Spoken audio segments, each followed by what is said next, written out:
مصحف by نمرہ احمد، قسط number 17۔ وہ چینی کی پلیٹیں احتیاط سے کیبنٹ سے نکال کر کاؤنٹر پہ رکھ رہی تھی جب آہٹ پہ چونکی۔ کچن کے کھلے دروازے میں فضا چچی کھڑی اس کو بغور دیکھ رہی تھی۔ جی چچی، وہ قدرے الجھی، پھر ایک نظر خود پر ڈالی۔ سادہ سی گلابی شلوار قمیض پہ سیاہ دوپٹہ کندھوں کے گرد لپیٹے، سلکی بالوں کو اونچی پونی ٹیل میں مقید کیے وہ ہر دن کی طرح ہی لگ رہی تھی۔ پھر چچی کو کیا ہوا تھا؟ کچھ چاہیے چچی؟ اس نے پھر پوچھا۔ ان کی نظریں اب اس کو پریشان کرنے لگی تھی۔ نہیں، فضا چچی نے سر جھٹکا۔ وہ واپس چلی گئیں۔ جاتے سمے اسے ان کے چہرے پہ ہلکا سا تنفر نظر آیا تھا۔ ان کو کیا ہوا ہے؟ وہ پلیٹیں صاف کرتے ہوئے سوچنے لگی، پھر شانے اچکا کر کام میں مصروف ہو گئی۔ ڈنر کا ٹائم ہونے والا تھا، اسے میز لگانی تھی، سب آتے ہی ہوں گے۔ میں نے اور مسرت نے وسیم اور محمل کا رشتہ طے کر دیا ہے، آپ سب کو یقیناً علم ہوگا۔ وہ رائتے کا ڈونگا میز پر رکھ رہی تھی جب آغا جان نے سب کو مخاطب کیا۔ ڈائننگ ہال میں سناٹا سا چھا گیا، گو کہ سب کو معلوم تھا، پھر بھی سب چپ تھے۔ وہ سر جھکائے اپنی آخری کرسی پہ آ بیٹھی اور پلیٹ اپنی جانب کھسکائی۔ یہ فیصلہ آپ نے خود ہی کر لیا ہے یا چچی مسرت سے بھی پوچھنے کی زحمت کی ہے؟ حسن کے طنزیہ لہجے نے سب کو چونکا سا دیا۔ وہ بھی بے اختیار سر اٹھا کر اسے دیکھنے لگی جو اکھڑے تیوروں کے ساتھ آغا جان کو دیکھ رہا تھا۔ کیا مطلب؟ مسرت کی مرضی سے ہوا ہے رشتہ۔ آغا جان برہم ہوئے اور حیران بھی۔ کیوں چچی؟ اس نے خاموشی سے سر جھکائے بیٹھی مسرت کو مخاطب کیا۔ آپ کو اس وسیم کا رشتہ منظور ہے جسے خاندان میں کوئی اپنی بیٹی دینے کو تیار نہیں؟ مسرت کا جھکا سر مزید جھک گیا۔ فضا نے ناگواری سے پہلو بدلا۔ بتائیے چچی، اگر آپ خاموش رہی تو اس کا مطلب ہے کہ آپ کے ساتھ آغا جان نے زبردستی کی ہے۔ کیا بکواس ہے حسن؟ آغا جان، مجھے مسرت چچی سے بات کرنے دیں۔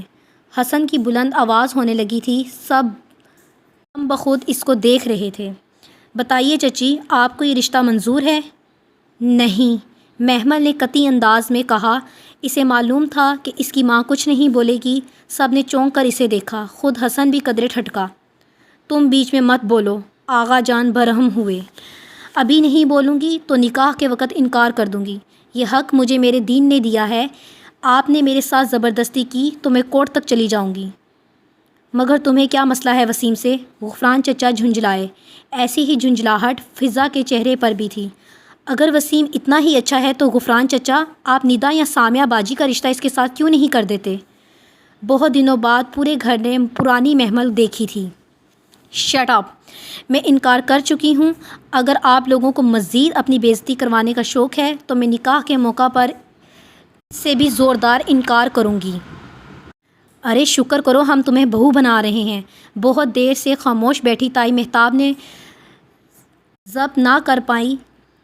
جو لڑکی ایک رات گھر سے باہر رہ چکی ہو اسے کوئی قبول نہیں کرتا۔ ہم بہو نہ بنائیں تو کون قبول کرے گا تمہیں؟ میں۔ حسن جیسے بھڑک کر بولا۔ میں قبول کروں گا محمل کو۔ وہ وسیم سے شادی نہیں کرنا چاہتی۔ میں اپنا نام مسرت چچی کے سامنے رکھ رہا ہوں اور چچی، میں آپ کے جواب کا منتظر رہوں گا۔ ہرگز نہیں! فضا پھٹ پڑی۔ میں اس لڑکی کو کبھی قبول نہیں کروں گی جو کسی کے ساتھ بھاگ گئی تھی۔ ممی! وہ زور سے چیخا تھا۔ اس سے مزید سنا نہیں گیا۔ وہ کرسی دھکیل کر بھاگتی ہوئی ڈائننگ ہال سے باہر نکلی۔ بریگیڈیئر فرقان کا بنگلہ، جس کے ٹیرس پہ بوگن ویلا کی بیلوں کا راج تھا، آج بھی ویسا ہی اداس اور ویران لگا تھا، بلکہ وہ شاید ہمیشہ ہی ایسا ہی ہوتا تھا۔ مکین کے خود قرآن پڑھنے اور مکان کو محض سنوارنے میں بہرحال فرق تو ہوتا ہے۔ آج پھر وہ چند پمفلٹس ہاتھ میں پکڑے ان کے گیٹ پہ کھڑی تھی۔ بیل پہ ملازم نے بھاگ کر چھوٹا دروازہ کھولا۔ G B be! اس نے سر باہر نکالا۔ مجھے بریگیڈیئر فرقان سے ملنا ہے۔ وہ اندر ہیں؟ جی وہ کام کر رہے ہیں۔ ان سے کہو محمل آئی ہے۔ قدرے تحکم سے کہہ کر وہ سینے پہ بازو باندھے وہیں کھڑی ہو گئی۔ فوراً ملازم اندر کو دوڑا۔ چند لمحے بعد ہی اس کی واپسی ہو گئی۔ صاحب کہہ رہے ہیں آپ اپنے کاغذ لے لیں۔ اس نے پرانے پمفلٹس اس کی طرف بڑھائے۔ انہوں نے پڑھ لیے ہیں؟ جی نہیں، وہ مصروف تھے۔ اپنے صاحب سے کہو کہ یہ ان پہ میری امانت تھی۔ جب انہوں نے لیے تھے تو میری سونپی گئی ذمہ داری بھی انہیں نبھانی تھی، ورنہ لینے سے ہی انکار کر دیتے۔ انہوں نے خیانت کر کے یہ لٹائے ہیں۔ اور اگر میں نے معاف نہیں کیا تو ان کو معافی نہیں ملے گی۔ ملازم ہونکوں کی طرح اسے دیکھنے لگا، پھر اندر کی طرف لپکا۔ صاحب آپ کو اندر بلا رہے ہیں۔ وہ پیغام دے کر جلد ہی واپس آیا تھا۔ شکریہ، وہ پورے اعتماد سے اندر چلی آئی۔ اسٹڈی کا دروازہ کھلا تھا۔ محمل نے چوکھٹ میں کھڑے کھڑے دروازہ انگلی کی پشت سے بجایا۔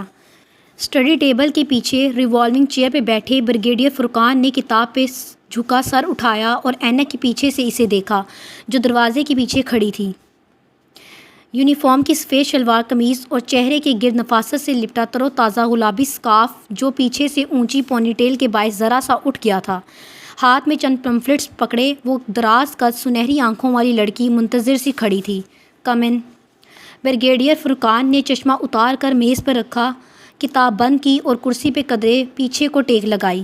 میں کچھ پمفلٹس دے کر گئی تھی اور میں نے واپس کر دیے تھے، اور کچھ۔ ان کے بارروب چہرے پر ناگواری ابھری۔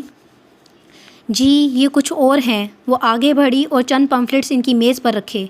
یہ آپ پڑھ کر مجھے واپس کر دیجیے گا، مگر مجھے یہ نہیں چاہیے، وہ بیزاری سے بولے۔ میں نے آپ کو چوائس تو نہیں دی سر، آپ کو یہ لینے پڑیں گے۔ میں کچھ عرصے بعد واپس آ کر لے لوں گی، پڑھ کر سنبھال لیجیے گا، ان پہ اللہ کا نام لکھا ہے، امید ہے آپ پھینکیں گے نہیں۔ وہ کھڑی کھڑی کہہ کر تیزی سے واپس پلٹ گئی۔ بریگیڈیئر فرقان نے تلملا کر ایک نظر ان پمفلٹس کو دیکھا، پھر دراز میں ڈال کر اپنی اینک اٹھائی اور کچھ بڑبڑاتے ہوئے کتاب کھول لی۔ وہ اپنی دھن میں راہداری میں چلتی جا رہی تھی کہ اچانک دوسری طرف سے آتی فرشتے پہ نگاہ پڑی۔ اس کے لب بھینچ گئے، بے اختیار وہ پیچھے کو ہوئی تھی۔ فرشتے نے اسے نہیں دیکھا تھا، وہ اپنے ساتھ چلتی ٹیچر سے فکر مندی سے کچھ کہتی چلی آ رہی تھی۔ محمل الٹے قدموں واپس ہوئی اور برآمدے میں رخ موڑ کر کھڑی ہو گئی۔ اس کی توقع کے عین مطابق فرشتے نے اس کی موجودگی نوٹ نہیں کی تھی۔ ساتھی اور ٹیچر کے ہمراہ نیچے پریئر ہال کی سیڑھیاں اترتی گئی تھی۔ پریئر ہال میں ملک کے نامور مذہبی اسکالر ڈاکٹر سرور مرزا کے لیکچر کا انعقاد تھا۔ وہ بھی سست روی سے چلتی ہوئی ایک درمیانی صفت کی نشست پر آ بیٹھی۔ ابھی لیکچر شروع نہیں ہوا تھا کہ محمل نے ہاتھ میں پکڑا پاکٹ سائز قرآن کھولا اور یوں ہی پڑھنے کے لیے صفحے پلٹنے لگی۔ فرشتے نے ایسا کیوں کیا؟ یہ سوال مسلسل اس کے ذہن میں گردش کر رہا تھا۔ اس نے آغا جان سے محمل کی جائیداد میں حصہ کیوں مانگا؟ فرشتے جیسی لڑکی اتنی مادہ پرست ہو سکتی ہے؟ وہ تو سوچ بھی نہیں سکتی تھی۔ اس نے مطلوبہ صفحہ پلٹا اور وہ آیات نکالی جو آج پڑھائی جانے والی تھی۔ ڈاکٹر سرور کا لیکچر تھا جس کے باعث آج تفسیر کی کلاس نہیں ہونا تھی۔ اور ان چیزوں کے بارے میں سوال نہ کرو جو اگر ظاہر کر دی جائیں تو تمہیں بری لگیں۔ اوہ! گہری سانس لے کر محمل نے قرآن بند کیا۔ میرا کچھ بھی پرائیویٹ نہیں ہے۔ اس نے آہستہ سے گردن اوپر اٹھائی اور پھر اوپر دیکھتے ہوئے مسکرا کر سر جھٹکا۔ جب بھی ایسا کچھ ہوتا اسے قرآن پہ بے حد پیار آتا۔ اسے لگا تھا کہ دنیا میں اس سے تیز کوئی کمیونیکیشن موڈ ایجاد نہیں ہوا تھا۔ مگر ایسا کیا ہے جو مجھے اس سوال کا جواب برا لگے گا؟ اور وہ نہ چاہتے ہوئے بھی پھر سے سوچنے لگی تھی۔ ڈاکٹر سرور کے لیکچر شروع ہو چکے تھے۔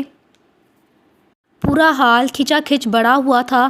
دور دور تک پنک اسکارف میں ڈھکے سر دکھائی دے رہے تھے۔ اسٹیج کے قریب چیئرز پہ اسٹاف موجود تھا۔ فرشتے بھی وہیں ایک کرسی پہ بیٹھی ڈائری پہ تیز تیز لیکچر نوٹ کر رہی تھی۔ اسے نوٹس لیتے دیکھ کر وہ خود بھی چونک کر ڈاکٹر سرور کی طرف متوجہ ہوئی جو سر پہ جناح کیپ، سفید داڑھی، شلوار قمیض اور واسکٹ میں ملبوس وہ خاصے منجھے ہوئے اسکالر تھے۔ وہ اکثر ان کو ٹی وی پر دیکھتی رہتی تھی۔ اپنی سوچوں کو جھٹک کر وہ بغور لیکچر سننے لگی۔ بعض لوگ قرآن پڑھ کر بھٹکتے ہیں، واقعی ایسا ہوتا ہے۔ وہ اپنے مخصوص انداز میں کہہ رہے تھے، اس لیے بہتر ہے کہ قرآن کسی اچھے غیر متعصب عالم سے زندگی میں ایک دفعہ ضرور پڑھ لینا چاہیے۔ مگر اس کا مطلب یہ نہیں کہ کسی کا دامن پکڑنا ضروری ہے، نہیں، بلکہ کسی غیر متعصب تفسیر کو پڑھ کر بھی کسی حد تک قرآن کی سمجھ بوجھ پیدا کی جا سکتی ہے۔ قرآن کو پڑھ کر ہم ہر آیت کے اپنے خیالات کے مطابق کئی مطالب نکال لیں، وہ مطلب نکالنا غلط نہیں ہے، مگر ظاہر کو باطن سے تشبیہ دینا قطعاً غلط ہے۔ مثلاً بنی اسرائیل کو گائے ذبح کرنے کا جو حکم اللہ سبحانہ تعالیٰ نے موسیٰ علیہ السلام کے ذریعے دیا تھا وہ ہم سب جانتے ہیں۔ اس واقعے سے ہم یہ سبق تو نکال سکتے ہیں کہ کثرت سوال سے حکم مشتبہ ہو جاتے ہیں، مگر اس سے یہ مطلب ہرگز نہیں نکلتا کہ وہاں گائے سے مراد ایک صحابیہ ہیں، نعوذ باللہ۔ بعض لوگوں نے واقعتاً وہاں گائے سے مراد ایک صحابیہ کو لیا ہے۔ ایک اور مثال سورہ حجر کی آخری آیات میں ہے کہ اپنے رب کی عبادت کرو یہاں تک کہ تمہارے پاس یقین آ جائے۔ اب یہاں یقین سے مراد موت ہے، یعنی موت آنے تک عبادت کرتے رہو، مگر بعض لوگوں نے یہاں یقین سے مراد بلیف لے کر اپنی عبادت کو کافی سمجھ کر بس کر دیتے ہیں کہ جی ہمیں اپنی عبادت پہ یقین آ گیا ہے تو سب عبادتیں بس ختم۔ سورہ ہجر کہاں تھی بھلا؟ اس نے آہستہ سے اپنا چھوٹا قرآن کھولا اور صفحے پلٹنے لگی۔ سورہ ہجر ملی تو اس نے اس کی آخری آیات کھولی۔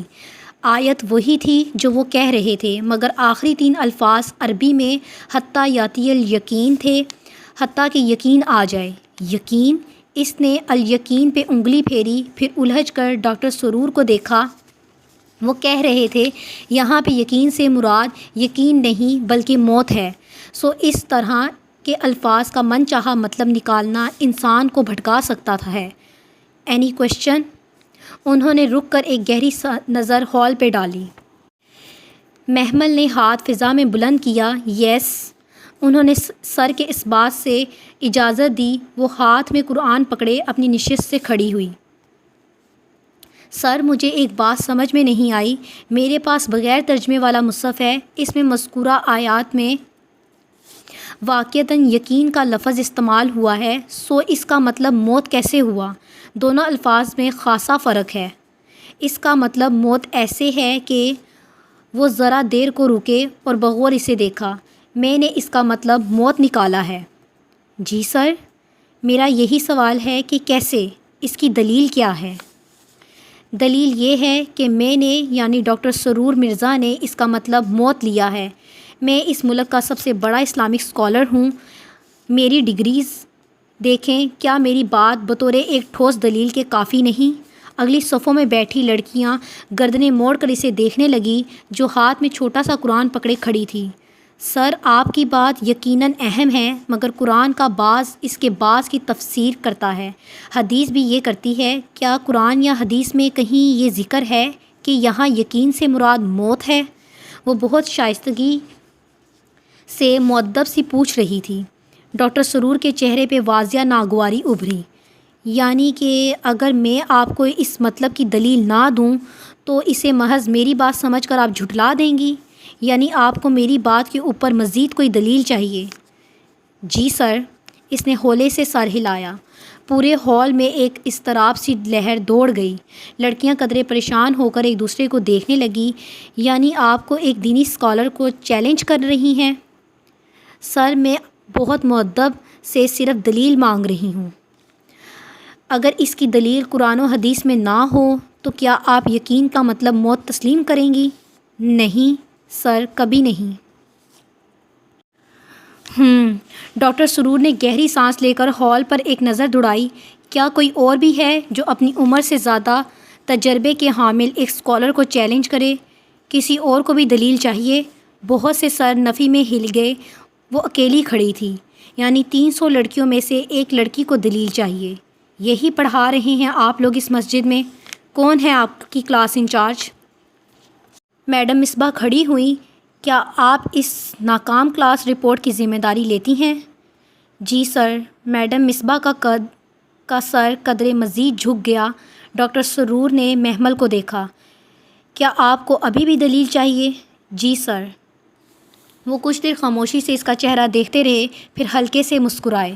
المدثر آیت نمبر 43 to 47 میں یقین کا لفظ موت کے لیے استعمال ہے۔ وہاں سے ہم دلیل لیتے ہیں کہ یہاں بھی یقین سے مراد موت ہے۔ مجھے خوشی ہے کہ آپ نے مرعوب ہوئے بغیر ادب کے دائرے میں رہ کر مجھ سے دلیل مانگی، اور مجھے افسوس ہے کہ صرف ایک بچی نے یہ جرت کی، باقی سب خاموش رہیں۔ 299 لڑکیوں میں یقیناً ابھی یہ کمی موجود ہے کہ جو ایک قرآن کلاس کی ناکام کارکردگی کا ثبوت ہے۔ کیا کوئی شخص ڈگریوں کا پلندہ لے کر آپ کے سامنے آئے، خود کو سب سے بڑا مذہبی اسکالر بتائے تو آپ اس کی بات کو بطور دلیل مان لیں گے؟ کیا آپ کو پہلے ہی دن نہیں بتایا گیا تھا کہ دلیل صرف قرآن یا حدیث ہوتی ہے، کسی عالم کی بات دلیل نہیں ہوتی؟